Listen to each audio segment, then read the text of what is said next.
In the silent, dust-filled depths of forgotten history, there lie secrets that were never meant to be found. These are not merely lost cities or crumbled empires, but something far more profound and perilous. Knowledge. It is a particular kind of knowledge, etched not just in stone, but in the very fabric of belief. A power so potent that it threatened to unravel the foundation of a world faith. This is the story of a discovery so dark, so heretical, that one of the most powerful institutions the world has ever known dedicated centuries to its eradication. It is the story of the lost Egyptian rituals and the Vatican's desperate, silent war to bury them forever. Our journey begins not in the sun-scorched sands of Egypt, but in the cool, shadowy archives of Rome, where the weight of centuries presses down upon endless rows of parchment and vellum. For generations, whispers have circulated among historians and seekers of the arcane about a collection of texts so dangerous they were sealed away under lock and key, denied even to the most trusted scholars. These were not straightforward accounts of heresy or pagan philosophy. They were something else entirely. They were a bridge, a theological bridge connecting the ancient, mystical world of the pharaohs to the very heart of early Christianity. And it was a connection that the Church, in its quest for doctrinal purity, could never allow to stand. The common narrative tells us that Christianity arrived in Egypt as a foreign import, a radical sect from Judea that eventually supplanted the millennial traditions of the Nile. But what if that story is incomplete? What if, beneath the surface, a far more complex and dramatic exchange took place? What if key elements of Christian belief, particularly those concerning life after death, the final judgment, and the very nature of the soul, were not entirely new to the Egyptian mind, but were instead filtered through, and perhaps even shaped by, the profound and mysterious esoteric traditions of that ancient land? This narrative seeks to follow the faint, almost erased trail of that possibility. We will venture back to the last gasp of ancient Egyptian religion, to the hidden temples where priests guarded their secrets against the rising tide of a new world. We will walk the bustling streets of Alexandria, a melting pot of ideas where Greek philosophers, Jewish mystics, and Egyptian hierophants debated the nature of God and the universe with early Christian theologians. It was in this cauldron of intellectual fervor that boundaries blurred and ideas were exchanged, sometimes openly, often in secret, and we will trace the path of a specific set of rituals and beliefs, a body of knowledge known only to a select few that somehow survived. The fall of the pharaohs, the conquest of Alexander, and the absorption into the Roman Empire. This knowledge, concerning the journey of the soul and its preparation for the ultimate confrontation with divine judgment, would surface in fragments, in coded texts, and in the practices of enigmatic sects, only to be hunted down, seized, and condemned as the most dangerous of heresies. The Vatican's campaign was not one of loud proclamations, but of quiet efficiency. It was a systematic, centuries-long effort to identify, acquire, and suppress any document that hinted at this syncretic truth. The goal was not merely to destroy opposing ideas, but to control the narrative of spiritual history itself, to ensure that the origins of its faith remained pristine and untainted by older, perhaps more powerful, magic. This is the story of that buried history, a tale of lost papyri, secret societies, and the enduring human quest for a truth that someone, somewhere, decided you should never know. As we begin, prepare to look into the shadows of the past, where the echoes of chanting priests still linger, and where a secret, long thought dead, waits patiently to be rediscovered. To understand the power of the rituals the Vatican feared, we must first travel back to a time of decline and quiet desperation.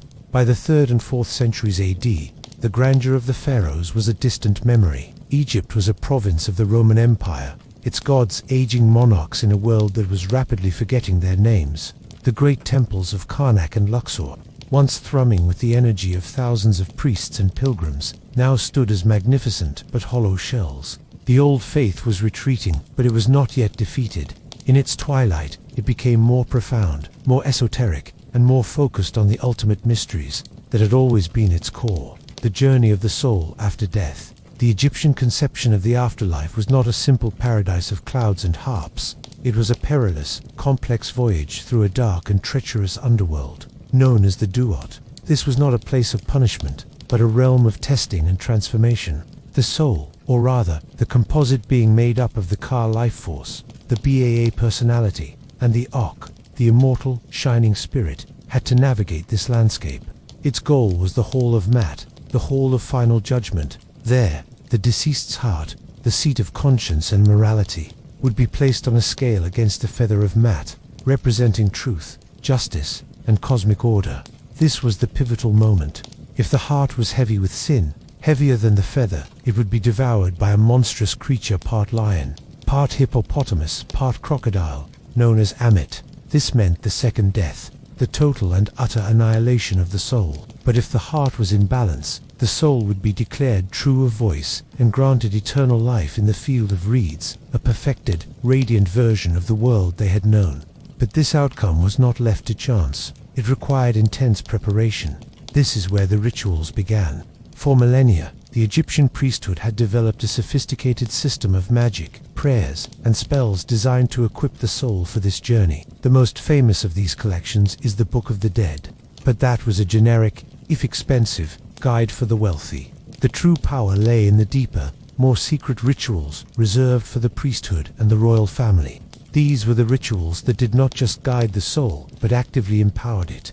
They contained the true names of the gods and the demons of the Duat, names that held power over them. They contained spells to still the heart, to command the gods, to bypass guardians, and to transform the deceased into a being of light equal to the deities themselves.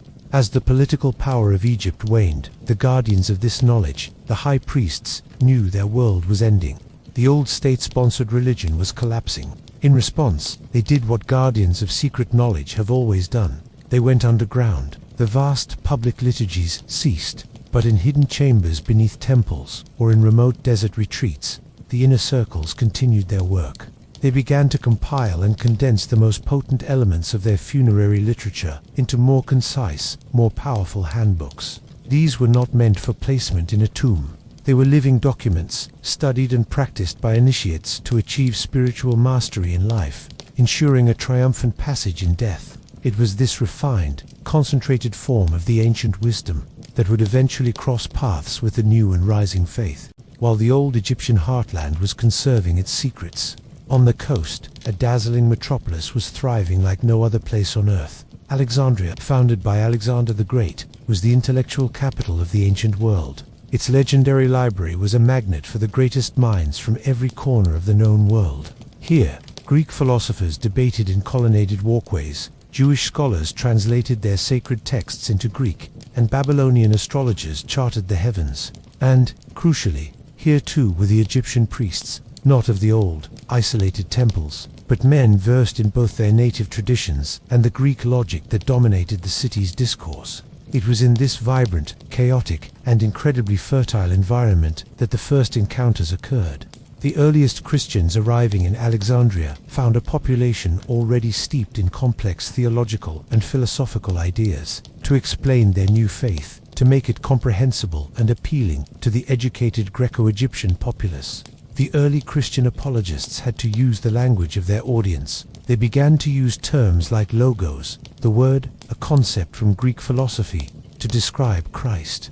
But they also encountered concepts that resonated strangely and powerfully with their own beliefs. A learned Egyptian priest, for example, listening to a Christian preacher describe the final judgment, might have nodded in recognition. The weighing of the soul, the concept of a truth that was also a cosmic principle, the possibility of salvation or annihilation based on moral purity. These were not entirely foreign concepts. They were the bedrock of his own tradition. Similarly, the Christian idea of a resurrection of the body, while distinct, had echoes in the Egyptian emphasis on the preservation of the physical form through mummification as a vessel for the spiritual components. This cross-pollination was most intense among the Gnostic sects that flourished in Alexandria and throughout Egypt. The Gnostics were Christians who emphasized secret knowledge, or gnosis, as the path to salvation. For them, salvation was not merely through faith or works, but through a profound internal awakening to one's own divine spark, trapped in the material world. This framework was incredibly receptive to Egyptian ideas. The journey through the Duat could be reinterpreted as the soul's ascent through the spheres of hostile archons, demonic rulers, to reunite with the supreme unknowable God, The passwords and spells from the Egyptian rituals could be adapted as invocations to bypass these archons. It is here that we find the first historical traces of the synthesis that so alarmed Rome. Texts like the Gnostic books of G contain detailed descriptions of ritual purifications, passwords for celestial gatekeepers, and maps of the afterlife realms that bear a striking, and likely not coincidental, resemblance to the Egyptian funerary texts. A hybrid tradition was being born in the secret meetings of these Gnostic circles, a tradition that claimed the authority of Christ, but whose rituals and cosmology were deeply indebted to the priests of Osiris and Thoth. This was not a crude borrowing. It was a sophisticated fusion, creating a new and potent spiritual technology for the soul's liberation. As the 3rd century turned to the 4th, the situation for Christianity changed dramatically. Once a persecuted sect, it was now first tolerated by Emperor Constantine, and then, under later emperors, became the official state religion of the Roman Empire. With this new power came a pressing need for uniformity. The wild diversity of early Christianity, with its countless gospels and interpretations, was now seen as a threat to the stability of both the Church and the Empire. The question of what was true Christian doctrine became a matter of imperial security. The Gnostic sects, with their secret knowledge and complex cosmologies, were among the first to be targeted. Church fathers like Irenaeus of Lyons and Epiphanius of Salamis wrote lengthy volumes condemning these groups as heretics. They attacked their beliefs as a chaotic and demonic mishmash of Greek philosophy, Jewish mysticism, and, significantly, pagan Egyptian magic. It was the Egyptian connection that particularly alarmed the Orthodox leaders. To them, it represented a regression, a contamination of the pure, revealed truths of Christ with the superstitious and demonic practices of a dying religion. The fear was not merely theological, it was political. The Church was now an institution with land, wealth, and influence. Its power was based on its claim to be the one, true, and exclusive path to salvation. The Gnostic Egyptian synthesis offered an alternative path, one that relied on personal, initiatory knowledge rather than the sacraments and authority of the institutional Church. This was a direct challenge. If salvation could be achieved through a set of rituals and passwords known to any small group of initiates, what need was there for bishops, priests, and the entire ecclesiastical structure? The response was a concerted effort to standardize the Bible, to declare certain books canonical and others apocryphal or heretical. The many Gospels and texts used by groups like the Egyptian Gnostics were ordered to be destroyed. This was the first wave of suppression, but it was often chaotic and localized. While many texts were burned, others were simply hidden away by their guardians, buried in jars in the desert sands near Nag Hammadi, where they would be discovered 16 centuries later. But the Church's campaign against this syncretic knowledge was only beginning. As Rome fell and the Church emerged as the sole unifying force in Europe, its attention would turn to the source itself. The remaining pockets of ancient Egyptian wisdom that had survived, not as a written text, but as a living tradition. A fascinating and paradoxical chapter in this story unfolds in the Egyptian desert during the 4th and 5th centuries. As the Church was consolidating its power in the cities, a movement of extreme asceticism arose. Thousands of men and women, seeking a purer form of Christianity, fled to the deserts of Egypt to live as hermits. These were the Desert Fathers and Mothers, the founders of Christian monasticism. Their lives of prayer, fasting, and fierce spiritual warfare against demons became the model for sainthood. Yet the location of their struggle was deeply symbolic. They were not in a void. They were in the land of the ancient Egyptians, often settling in abandoned tombs and temples on the edge of the Nile Valley. Their spiritual battles, described in vivid detail in texts like the sayings of the Desert Fathers, bear an uncanny resemblance to the soul's journey through the Duat. The demons they fought were not abstract concepts. They were tangible, monstrous entities that assailed them in their cells, tempting them, appearing as wild beasts, and engaging them in physical combat. This mirrors the Egyptian concept of the soul, confronting demonic gatekeepers and monstrous beings like Ammit, the Desert Fathers.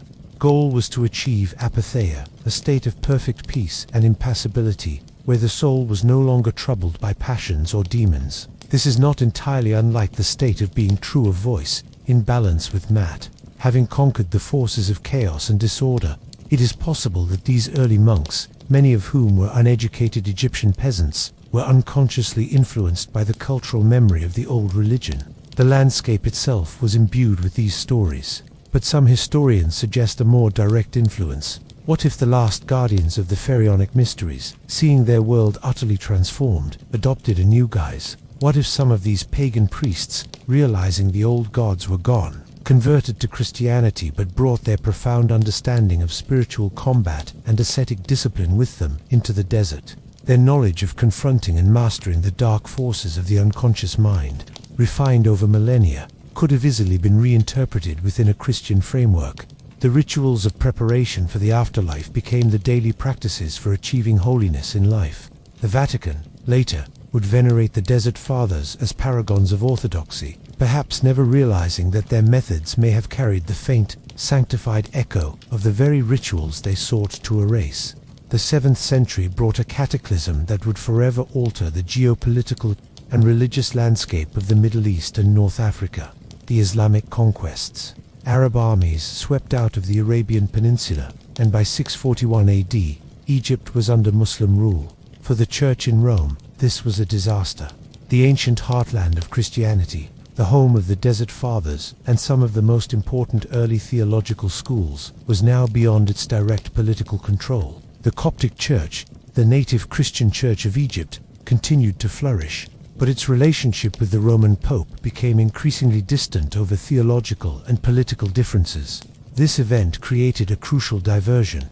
The Vatican's attention was now split between managing the new threat of Islam on its southern flank, dealing with the rise of the Carolingian Empire in the west, and the slow schism with the Orthodox Church in the east. The specific threat of Egyptian pagan syncretism within Christianity seemed to recede. The living tradition of the old religion, already pushed to the brink, likely faded away entirely under the new regime, which had its own religious priorities. For several centuries, the silent war went cold. The hidden texts, the secret knowledge, seemed to have been lost to the sands of time, both literally and figuratively. The Vatican's focus shifted to other heresies closer to home, but the knowledge was not gone. It was dormant, waiting for a change in the currents of history that would bring it back to the surface. That change came with the Crusades. The Crusades, beginning at the end of the 11th century, were a violent and complex series of wars aimed at reclaiming the Holy Land from Muslim rule. While their military success was mixed, they had an unintended consequence that would reshape Europe. They opened up a massive conduit of knowledge between East and West. European knights, scholars, and merchants came into intimate contact with the advanced civilizations of the Byzantine and Islamic worlds. In the great libraries of cities like Antioch and Jerusalem, and especially after the sack of Constantinople in 1204, European scholars discovered a world of learning that had been lost to the Latin West for centuries. They found preserved copies of Greek philosophers like Aristotle and Plato, but they also found something else: texts of Hermeticism. The Hermetica was a body of mystical and philosophical writings attributed to the legendary sage Hermes Trismegistus, whom Renaissance scholars believed was an ancient Egyptian contemporary of Moses. In reality, these texts were written in Greek in the 2nd and 3rd centuries AD, likely in Alexandria, making them a product of the very syncretic environment we have been discussing. The Hermetica blended Platonic philosophy with Egyptian theology and magic.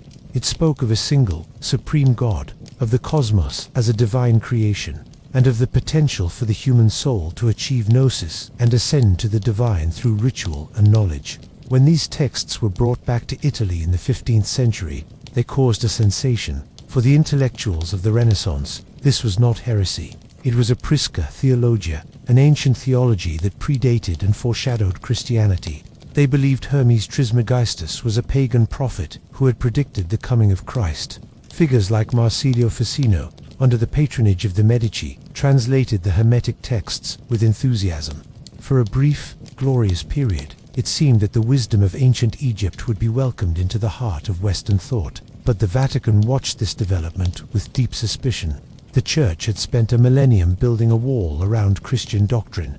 Now, the Renaissance humanists were tearing down that wall, claiming that divine truth could be found in pagan sources. The Hermetic texts, with their emphasis on personal spiritual empowerment and magical practices, were dangerously close to the Gnostic heresies the Church had condemned long ago. The river of knowledge flowing from the East was threatening to flood the carefully tended fields of orthodoxy. The silent war was about to heat up again. The Church's response to the intellectual and spiritual challenges of the Renaissance was the consolidation and intensification of its power to suppress dissent. The Inquisition, which had existed in various forms since the 13th century, became a more formalized and ruthless instrument in the 16th century, particularly with the establishment of the Roman Inquisition in 1542. Its mission was to identify and eliminate heresy, and its definition of heresy was broad and terrifying. The initial focus was on Protestant reformers like Martin Luther, but the Inquisition's gaze soon fell upon the esoteric circles of the Renaissance. The initial enthusiasm for Hermes Trismegistus began to wane as scholars like Isaac Casaubon in the 17th century used textual criticism to prove that the Hermetic texts were not as ancient as believed, but were in fact post-Christian. This damaged their credibility, but for the Church, the damage was already done. The ideas were out. The Inquisition began to target individuals associated with magic, alchemy, and Kabbalah, all of which were seen as interconnected and potentially heretical.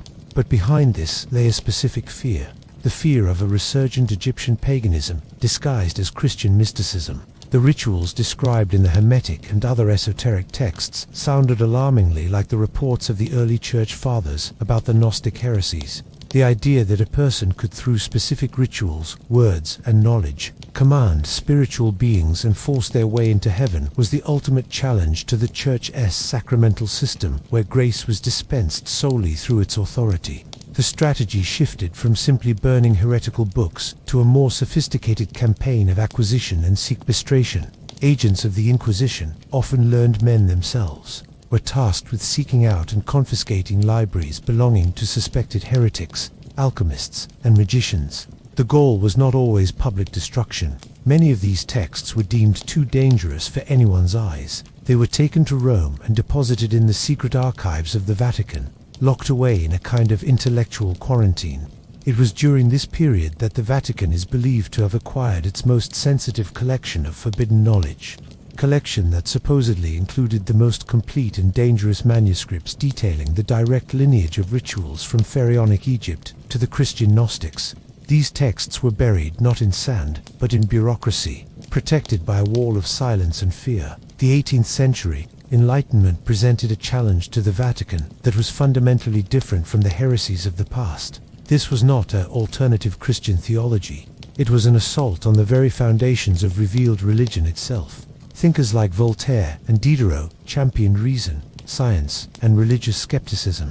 For a time, the Church was so busy fighting this new, public enemy that its silent war against esoteric secrets may have seemed less urgent.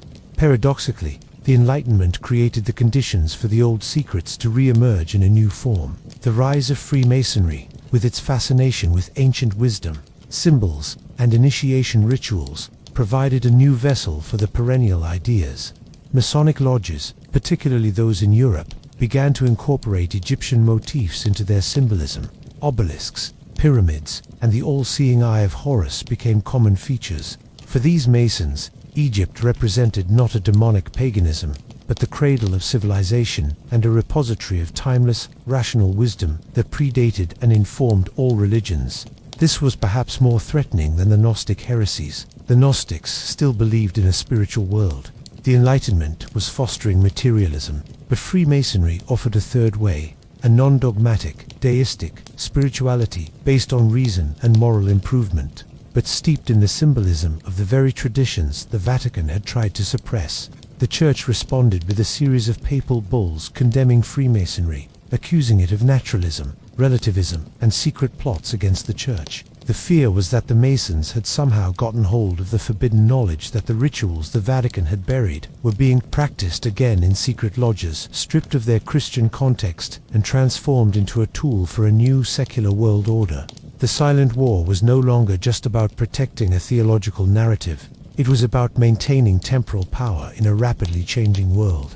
The enemy was no longer a heretical sect, but an international network of influential men who seemed to be building a new civilization on foundations the Church considered diabolical. The event that truly brought the mystery of Egypt back into the forefront of the European imagination was Napoleon Bonaparte's military expedition to Egypt in 1798. Although a military failure, the expedition was a massive scientific and cultural success.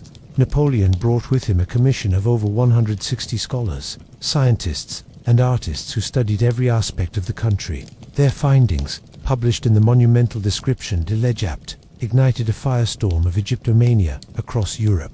For the first time, Europeans had direct, relatively unfettered access to the monuments, hieroglyphs, and culture of ancient Egypt. The discovery of the Rosetta Stone in 1799, which would eventually lead to the decipherment of hieroglyphs by Jean-Francois Champollion in 1822, was a watershed moment. The stones were beginning to speak. For the Vatican, this was a crisis. For centuries, they had controlled the narrative through the suppression of texts.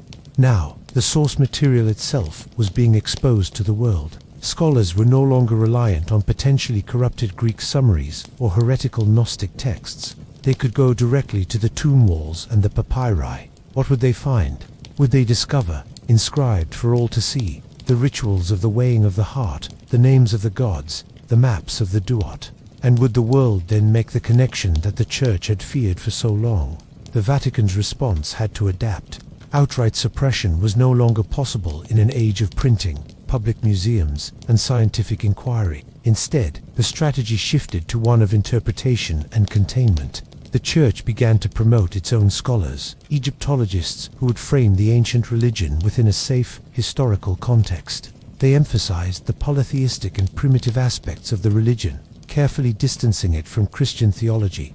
The profound similarities in the concept of judgment and the afterlife were explained away as mere prefigurations, vague shadows of the truth that would only be fully revealed by Christ. The goal was to ensure that when the hieroglyphs were read, the public would see a dead, foreign curiosity, not a living truth that challenged their faith. The 20th and 21st centuries have seen an explosion of knowledge about ancient Egypt. Archaeology has uncovered countless new tombs and texts. The translation of the Nag Hammadi Library in 1945 gave scholars direct access to the very Gnostic texts the early Church had condemned, confirming the long-suspected syncretic blend of Christian and pagan elements. Yet, the central mystery remains. Where is the definitive proof? Where are the texts that show a direct, unbroken line of transmission? This is where the story returns to the Vatican's secret archives. Despite greater openness in recent decades, the archives remain largely inaccessible. They contain over 50 miles of shelving, and only a tiny fraction of their holdings have been catalogued or studied by independent scholars. The official line is that they contain state documents and PayPal correspondence. But the persistence of rumors about a hidden collection of esoteric texts is unwavering. Theories abound. Some suggest that the most compromising texts were destroyed long ago. Others believe they still exist, in a section of the archive known as the Armorium, the closed cupboard, accessible only to the Pope and a handful of trusted cardinals. The contents of this supposed collection are the stuff of legend, not just the Gnostic Egyptian ritual manuals, but also accounts of Jesus' life that contradict the Gospel's documents about the true nature of the early Church, and artifacts of immense power. The Vatican's silence is, as always, its most powerful weapon. Without confirmation, the story remains in the realm of speculation and conspiracy theory, but the circumstantial evidence is compelling. The Church's historical obsession with heresy, its systematic suppression of Gnosticism, its fear of Renaissance magic, and its continued resistance to full transparency, all point to a deep-seated anxiety about something hidden in its past. The lost Egyptian rituals are the ghost in the machine of Western history, a persistent whisper that the story we have been told is not the whole story. The lost Egyptian rituals that the Vatican tried to bury forever may never be found in a single, smoking gun document. Their story is woven too deeply into the fabric of history, into the unrecorded conversations in Alexandria, the secret practices of the Gnostics, the burned libraries, and the sealed archives. Their power lies not in their literal incantations, but in the idea they represent, that the path to the divine might be more ancient, more diverse, and more personal than any single institution can allow. The Vatican's centuries-long campaign was ultimately a testament to the perceived power of this idea. They understood that knowledge is power, and that the power to define the origin and meaning of a faith is the greatest power of all. By severing the connection to the pagan past, they sought to create a pure, linear, and controllable history. But the quest for this lost knowledge continues. It continues in the studies of scholars comparing the Book of the Dead with the Gnostic texts, It continues in the quiet fascination people hold for the mysteries of ancient Egypt. It continues in the human spirit that instinctively rebels against the idea that any single authority has a monopoly on truth. The rituals themselves may be lost, but the longing they represented for a direct, unmediated encounter with the divine, for a triumph over death through moral purity and sacred knowledge, that longing is eternal. The Vatican may have buried the rituals, but it could never bury the quest. And as long as that quest endures, the secrets of the lost rituals, in some form, will always live on. Within the hallowed and silent corridors of the Vatican, there exists an office, unlisted in any public directory, known only to a select few. This is the office of the prefect of the Archivum Arcanum, the secret archive. Unlike the broader Vatican secret archives, which contain historical documents of immense import, the Archivum Arcanum is said to be a repository within a repository, a vault dedicated solely to texts deemed too theologically volatile, too dangerous for the faith of the masses, or too revealing of the Church's own complex history. The prefect is more than an archivist. He is a guardian, a theologian, and a soldier on the most silent of fronts. His duty, passed down from one generation to the next, through a solemn ritual of succession, is to keep the door sealed. He is the living embodiment of the Vatican's centuries-long silence. The current prefect, a man we shall call Monsignor Valenti, was a scholar of impeccable credentials and unwavering faith. He had spent his life surrounded by texts, his mind a library of orthodox theology. Yet, his position granted him access to the whispers, the cryptic references in old inventories, the faint trails in correspondence between long-dead popes and inquisitors that pointed to the existence of the armorium. He had never opened it. His oath forbade it, and his faith instructed him that some doors are closed for a reason. His duty was not to satisfy curiosity, but to protect the flock from a truth that could, like a lightning strike, shatter the foundation of a believing heart. His nights were often spent in the deep silence of the archive, the air thick with the scent of aging parchment and old leather. It was during one such night, while cross-referencing a 16th century inventory of texts seized from a Florentine alchemist, that he found a discrepancy. The inventory listed a bundle of papyri, described as Rituali Egyptiarum Obscura, obscura Egyptian rituals, but the corresponding shelf location in the modern catalogue was blank. It was a ghost entry. Following a trail of such ghosts, he realized a pattern. Dozens of the most sensitive references to Egyptian Gnostic syncretism, references he knew should exist from his study of patristic condemnations, led to the same dead end. A single, unmarked codex, listed simply as Index Eternus, the eternal index. His heart hammered against his ribs. The Index Eternus was not a myth. It was the key. It was said to be the master inventory, compiled in the 13th century by a commission of cardinals, that listed every heretical text in the Vatican's possession and its precise location within the armorium. To find the index was to find the door. To open it was to unleash everything the Church had fought for 15 centuries to contain. Monsignor Valenti found himself standing at a precipice, not of stone, but of faith. His duty was to protect the secret, but was his higher duty to the institution, or to the truth it claimed to serve? The silent war was no longer an abstract historical concept. It was now the battle within his own soul. Across the Mediterranean, in the sprawling cacophonous city of Cairo, another mind was piecing together the same puzzle from the opposite direction. Dr. Amina Khalil was a brilliant and relentless captologist and linguist. Unlike many of her colleagues who focused solely on pharaonic or Islamic history, Amina was obsessed with the interstitial periods, the moments of cultural collision. Her specialty was the transition from pagan Egypt to Christian Egypt, and she had spent a decade studying the faintest of traces. Graffiti in pharaonic tombs, made by Christian hermits, Coptic spells that contained the names of ancient gods, and the architectural layouts of early monasteries that seemed to mirror the plans of much older temples. Her breakthrough came from a seemingly mundane source, a collection of Astraca pottery shards used for writing discovered in a trash midden near the monastery of St. Jeremiah in Saqqara. Most were receipts for grain or snippets of scripture, but one, catalogued as Ostracon number 734, was different. It was written in Coptic, but it was not a Christian text. It was a ritual invocation, a plea for safe passage through the 7 gates of the archons. The language was Gnostic, but the structure was unmistakably Egyptian. It mirrored the spells from the Book of the Dead used to pass the gates of the Dua. What was astounding was a marginal note, written in a later hand, that read, "A copy exists in the White Palace, within the sealed chamber. The key is the key of Thoth." To Amina, the White Palace could only mean one thing: the Vatican.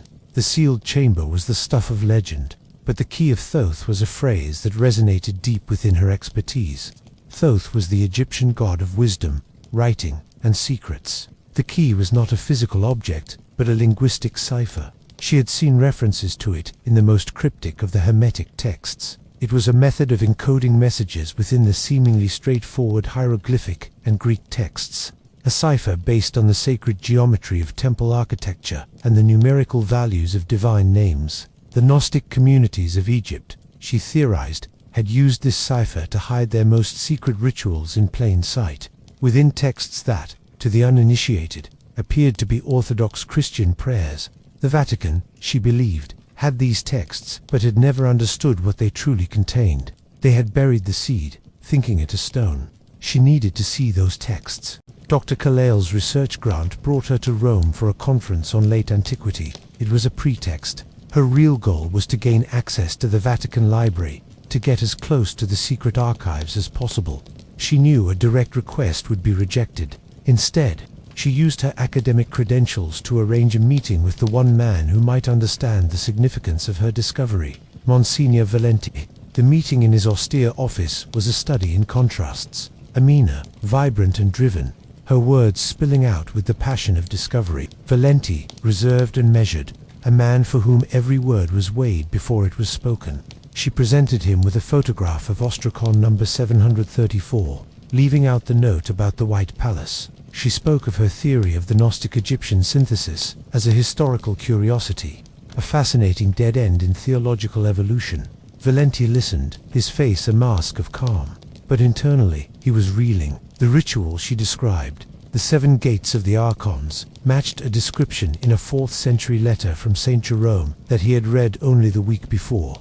A letter condemning a Alexandrian sect for practicing the old Egyptian rites under a Christian veil. She had found a piece of the puzzle he thought was locked away forever. She had no idea of the Armorium, but her scholarship was leading her directly to its door. He faced a choice: send her away, dismissing her work as fanciful, or engage with her. To send her away would be safe, but her work would continue.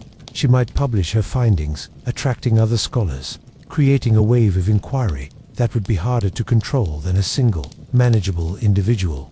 To engage with her was a risk, but it was a risk that offered a measure of control. He could guide her, misdirect her if necessary, and, most importantly, learn what else she knew. He chose engagement.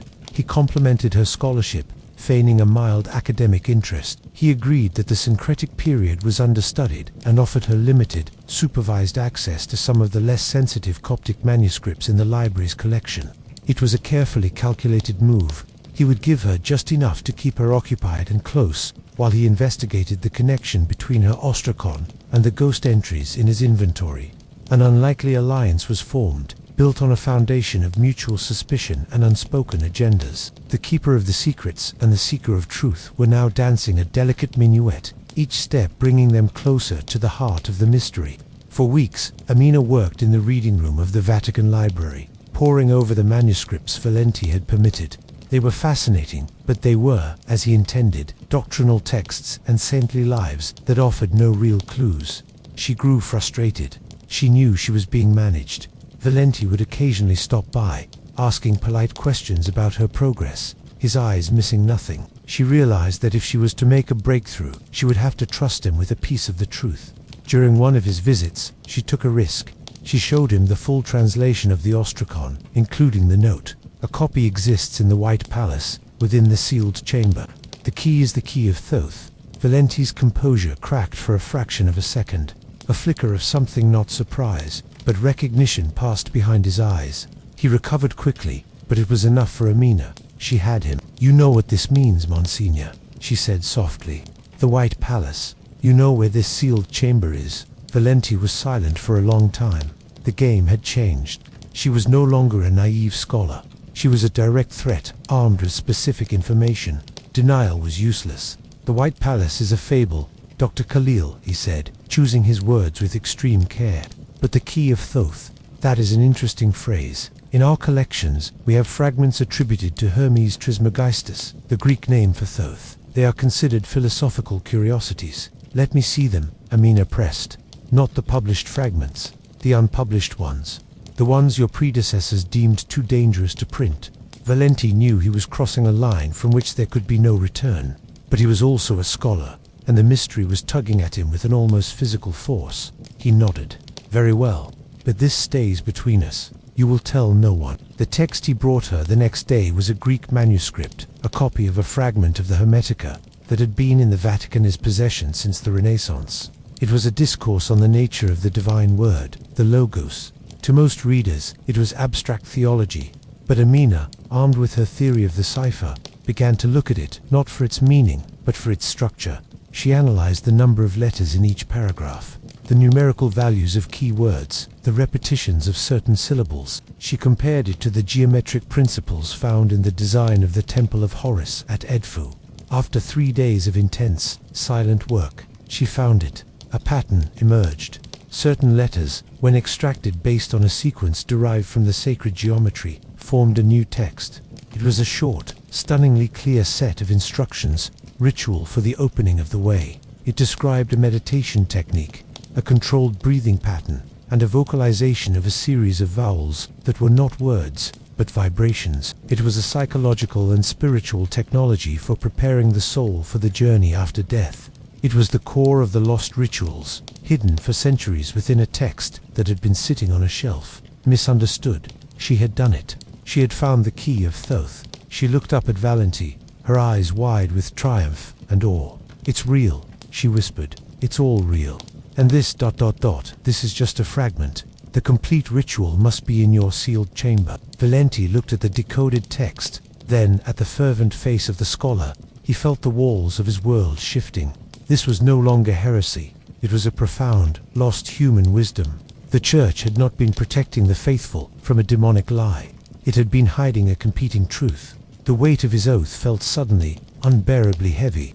The decoded fragment from the Hermetic text acted as a catalyst. For Monsignor Valenti, the theoretical became terrifyingly concrete. The key of Thoth was not merely a metaphor. It was a functional cipher that could unlock secrets the Vatican had spent a millennium and a fortune to conceal. Dr. Hillel's success with a relatively accessible text meant that the truly sensitive material in the armorium would be vulnerable if it ever saw the light of day. His duty was clearer than ever. The door must remain sealed. Yet, a new, insidious thought had taken root. What if the Church's fear was not just about power? What if it was also about being wrong? What if, in condemning these rituals, the early fathers had thrown away a genuine tool for spiritual development, a tool that could have enriched, rather than destroyed, the faith? The decoded ritual was not about worshipping other gods. It was about the inner preparation of the soul. It spoke a language of spiritual ascent that was not entirely alien to the experiences of the greatest Christian mystics. Haunted by these thoughts, Valenti did the one thing he had sworn never to do. Late one night, using his master key and a code known only to the prefect, he bypassed the final security door and entered the antechamber of the Archivum Arcanum. It was a small, circular room with a single, vault-like door made of aged, blackened bronze. There was no handle, no visible lock. In the center of the door was a single, worn inscription in Latin. Hic abdita saxis ni, Pete, quod latet, interserit. Do not seek what is hidden in the rocks. What lies hidden will remain within. This was the entrance to the arm. The means of opening it had been lost, or so it was believed. With the death of the prefect who had sealed it in the 17th century, the door was not just locked. It was symbolically walled off, a permanent monument to the Church's decision to forget. Valenti placed a hand on the cold, pitted metal. He felt nothing but a profound silence. The secrets were indeed within, but they were beyond his reach. He had expected to feel relief. Instead, he felt a crushing disappointment. The truth was inches away, separated by a barrier of time and dogma. He had reached the threshold, but he could not cross it. Valenti's nocturnal visit to the Armorium did not go unnoticed. The Vatican, for all its grandeur, is a small village, and secrets have a way of breathing. A junior archivist, working late, saw the prefect enter the secure wing, and noted the unusual time and his solemn demeanor. Word filtered up the chain of command. Cardinal Franco, the powerful and conservative head of the Congregation for the Doctrine of the Faith, the modern successor to the Inquisition, summoned Valenti. The meeting was cordial but icy. Cardinal Franco did not accuse him directly. He spoke in generalities about the importance of vigilance, the dangers of historical curiosity overshadowing faith, and the absolute necessity of protecting the Church from scandal. He mentioned, almost as an aside, that the Holy Father had been asking about the Egyptian scholar, Dr. Callow, and her unusual access to the library. The message was clear. Valenti was being watched. His alliance with Amina had drawn dangerous attention. Simultaneously, Amina felt the walls closing in. Her requests for further materials were suddenly denied. Her access to the reading room was restricted. She sensed Valenti's distance, his newfound caution. She knew their time was short. The institution was reasserting its control. In a final, desperate move, they met in a quiet cafe far from the Vatican walls. The atmosphere was tense. "They know," Valenti said quietly. "Our inquiry has been noted. You must return to Cairo. Publish your findings on the Ostracon, but say nothing of the cipher. It is the only way to protect yourself and the discovery." "But we're so close," Amina argued, her voice a hushed intensity. "The key of Thoth works. We have a fragment. The complete text is behind that door. We can't stop now. The door cannot be opened," Valenti stated flatly. "And even if it could, what then? You would publish the rituals. You would unleash a theological firestorm. The Church would discredit you, and the knowledge would be lost again, perhaps forever." Sometimes, Dr. Halil, the only way to preserve a truth is to let it sleep. They had reached an impasse. The seeker of truth wanted revelation. The keeper of secrets demanded silence. Their alliance, built on a shared intellectual passion, was breaking under the weight of the very secret they pursued. The silent war had found them, and it was forcing them to choose sides. Amina Khalil returned to Cairo, her research incomplete, her great discovery half-made. She published a carefully edited paper on Ostracon number 734, discussing its Gnostic elements but omitting any reference to the Egyptian parallels or the cryptic note. It was well received in academic circles, but for her, it felt like a betrayal. She had held a piece of a magnificent puzzle and had been forced to hide it away. Monsignor Valentia remained in his post, but a part of him had changed. The certainty that had guided his life was gone. He now knew that the Church's vaults contained not just demons of heresy, but also lost angels of wisdom. His faith became more complex, more nuanced. He continued his duties, but he also began a private, lifelong study of the mystical traditions within Catholicism, searching for echoes of the lost rituals in the writings of St. John of the Cross and Teresa of Avila. He had become the perfect guardian for the secret, because he alone understood its true value and its true danger. The bronze door of the Armorium remained sealed. The Index Aetanus stayed lost. The complete rituals of the Egyptian Gnostics continued their slumber in the dark heart of the Vatican. The institution had, once again, succeeded in burying the past. But the story does not end there. Knowledge, once awakened, has a life of its own. Amina had deciphered the key of Thoth. She had proven it worked. That knowledge did not vanish. It resided in her mind, and in the secret notes she kept locked in a safe in her Cairo apartment. And Valenti, the keeper, now carried the secret, not just as a duty, but as a personal, unresolved question mark on his soul. The silent war was never about the complete eradication of the knowledge. That may be impossible. It was about controlling the narrative, the timeline, the impact. For now, the Vatican still held that control. But the sands of time are always shifting. Another scholar, another discovery, another keeper with a different conscience could tip the scales. The lost Egyptian rituals are a ghost in the machine of history, and ghosts have a way of appearing when they are least expected. The silence is eternal only until the moment it is broken. 5 years passed. The dust of Amina Khalil's truncated research settled in the academic journals, a footnote in the grand narrative of late antiquity.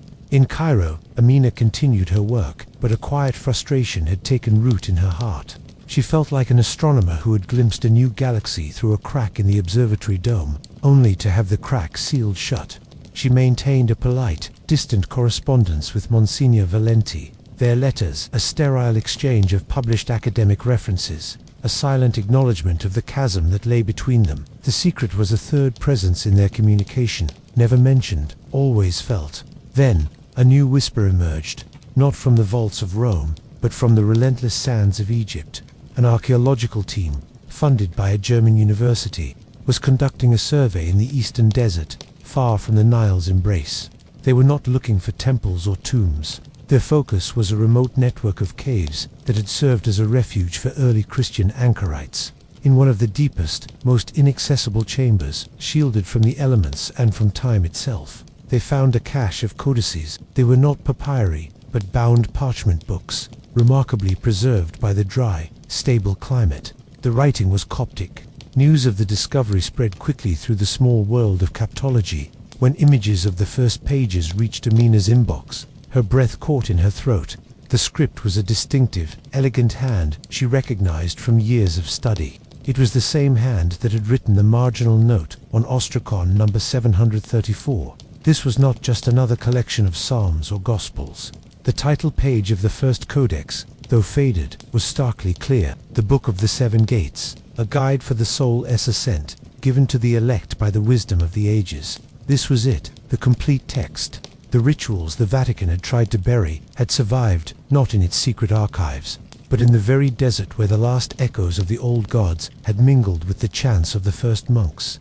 The sealed chamber in the White Palace had a counterpart in a desert cave. The knowledge had not been contained. It had simply been waiting. Amina, by virtue of her expertise, was invited to join the international team tasked with conserving and translating the find. It was the opportunity of a lifetime. As she carefully turned the brittle pages of the Book of the Seven Gates, the full scope of the lost wisdom unfolded before her. It was a masterpiece of syncretic thought, a seamless blend of pharaonic cosmology and Christian Gnostic theology. The Codex described the soul's journey not as a passive judgment, but as an active ascent. The seven gates of the archons were not merely obstacles to be passed, but stages of purification. Each gate represented a specific human failing ignorance, fear, attachment, duplicity, pride, desire, and finally, the illusion of separateness from the divine. For each gate, the Codex provided not a magical spell, but a profound psychological and spiritual exercise. The first gate, ignorance, required a ritual of deep introspection and the recitation of a liturgy that acknowledged the divine spark within oneself and all creation. The ritual for the third gate, attachment, involved a meditation on impermanence, visualizing the release of all worldly possessions, and relationships, not with nihilism, but with a sense of compassionate detachment. The practices were demanding, requiring discipline, courage, and absolute honesty. They were not for the faint of heart. This was not a religion of comfort. It was a path of radical self-transformation. The most striking section was the culmination, the confrontation with the final gate, the illusion of separateness. Here, the text described a state of consciousness where the soul realized its fundamental unity with the source of all being, the great life, or the unnamable Father. The language used was shockingly similar to the accounts of Christian mystics like Meister Eckhart, who spoke of the Godhead and the breakthrough into the ground of the soul. The Codex claimed this state was the true resurrection not of the body, but of the spirit into its eternal, luminous nature. It was not heresy, it was mysticism of the highest order. The Vatican's fear, Amina now understood, was not that this was false, but that it was true, and that it offered a path to the divine that bypassed the institutional intermediary. It made every sincere seeker their own priest, their own guide. With the translation nearing completion, the team faced a monumental decision: how to publish their findings. The academic world would be electrified, but the implications would ripple far beyond university halls. The Coptic Church in Egypt, a cornerstone of the nation's Christian identity, would be confronted with a text that challenged its historical narrative. And in Rome, the reaction would be swift and severe. Amina was at the center of the debate. Some of her colleagues argued for a cautious, piecemeal release, publishing linguistic analyses first, delaying the full theological interpretation for years. Others advocated for a full, public digital release of the Codex, a belief that such knowledge belonged to humanity, not to a committee of scholars. Amina thought of Valenti. She thought of the sealed armoria. She understood the Church's instinct to protect its flock from a truth that could destabilize faith. But she also believed that truth, however uncomfortable, had its own sanctity. Hiding this codex would be a repetition of the Vatican's sin, an admission that faith was too fragile to withstand history. She made a decision. Before any official publication, she would send the complete translation to one person, Monsignor Valenti. It was not an act of defiance, but one of respect. He had been a keeper of the silence. He deserved to be the first to hear the voice from the desert.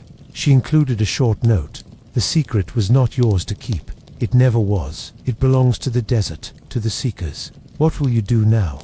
The package from Cairo arrived on Monsignor Valenti's desk. He opened it with a sense of impending fate. As he read the translation of the Book of the Seven Gates, his initial apprehension gave way to a profound and humbling awe.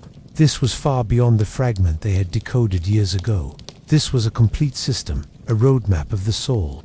The theology was unorthodox, but the spirit was one of sincere, profound seeking.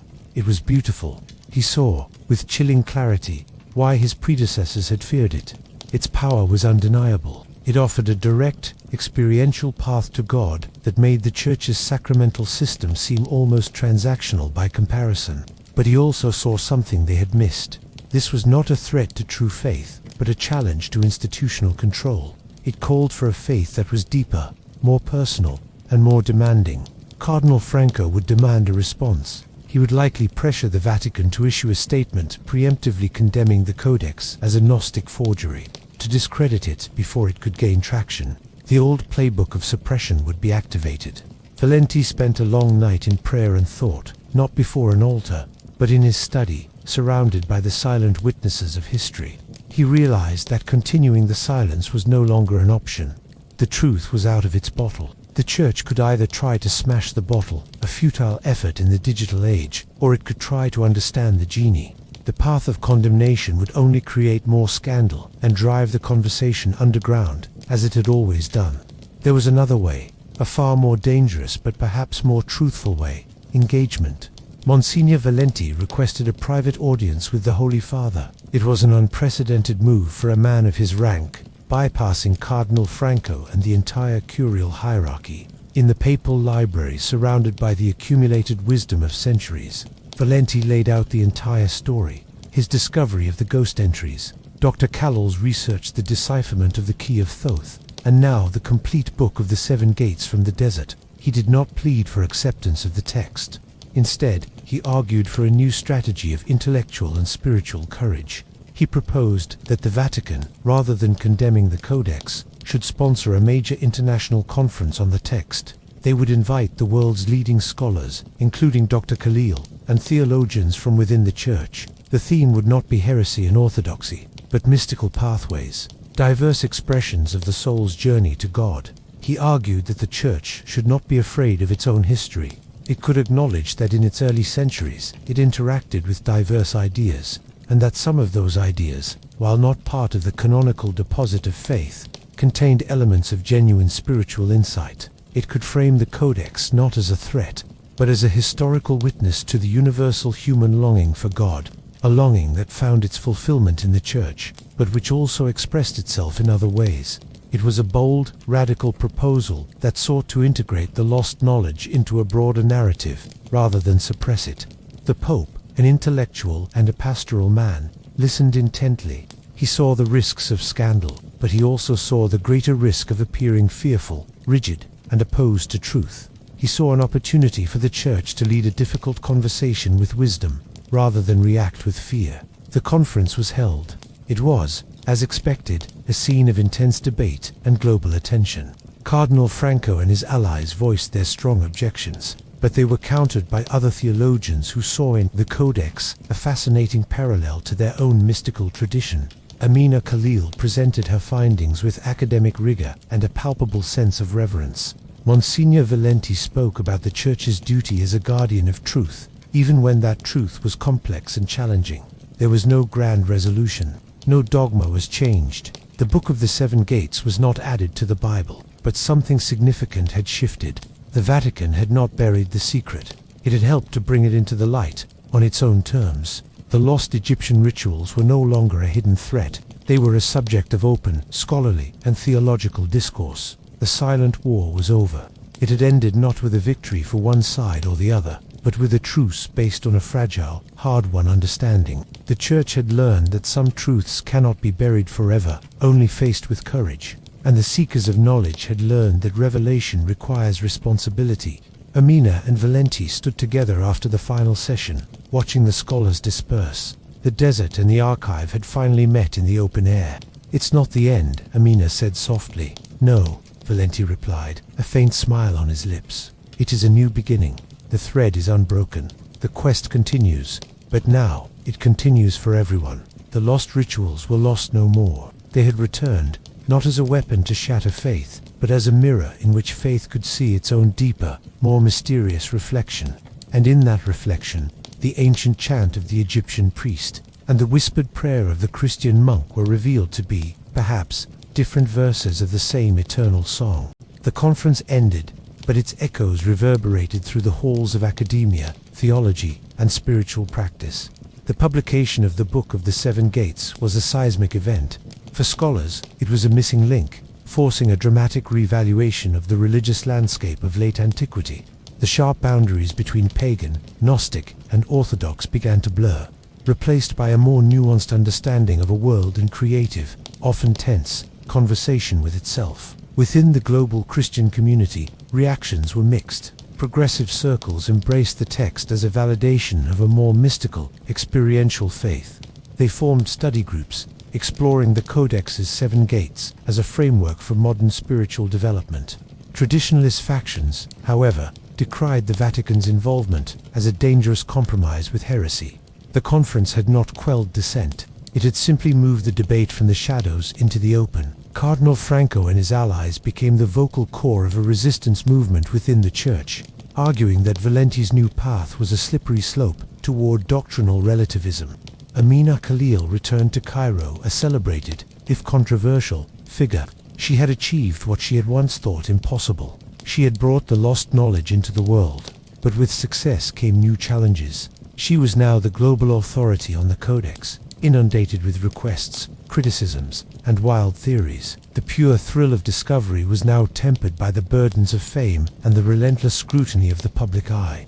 She found herself having to defend the text, not just from its enemies, but also from its overly enthusiastic admirers, who sought to turn it into a New Age dogma. Monsignor Valenti, too, found his world transformed. He was no longer merely the prefect of the Archivum Arcanum. He was now the public face of the Vatican's engagement with controversial history.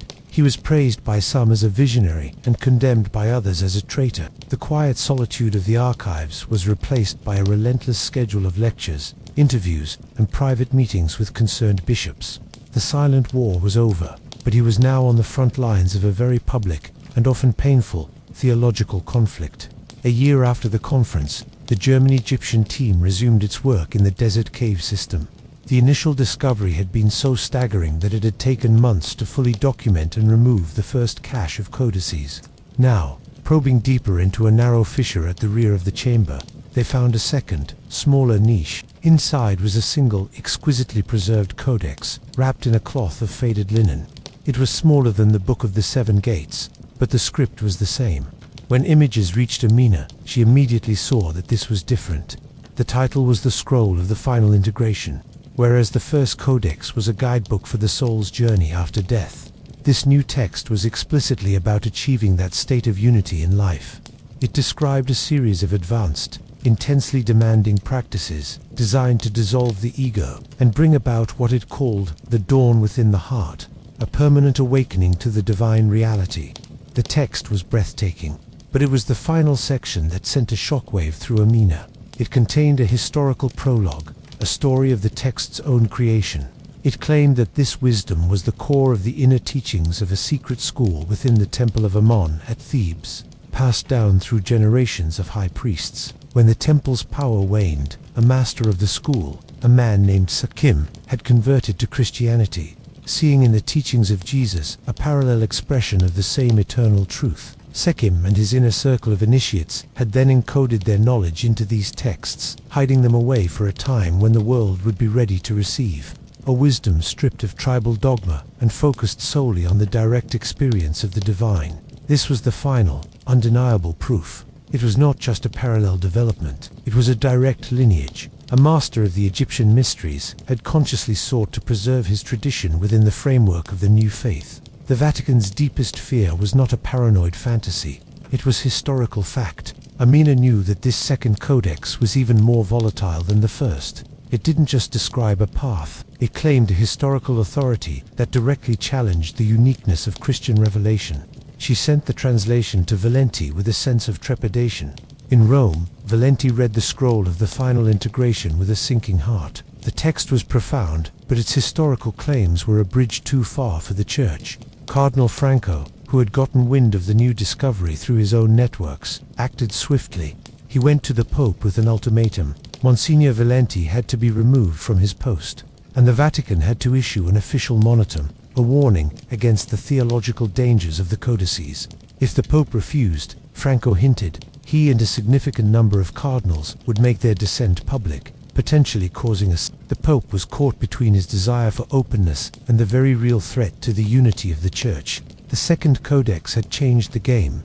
It was one thing to discuss mystical parallels. It was another to confront a text that claimed Christian teachings were a vehicle for pre-existing Egyptian secrets. Valenti was summoned to the Pope's study. The atmosphere was heavy with regret. The Pope spoke of his admiration for Valenti's courage, but explained that the stability of the Church had to take precedence. He was being asked to resign as prefect.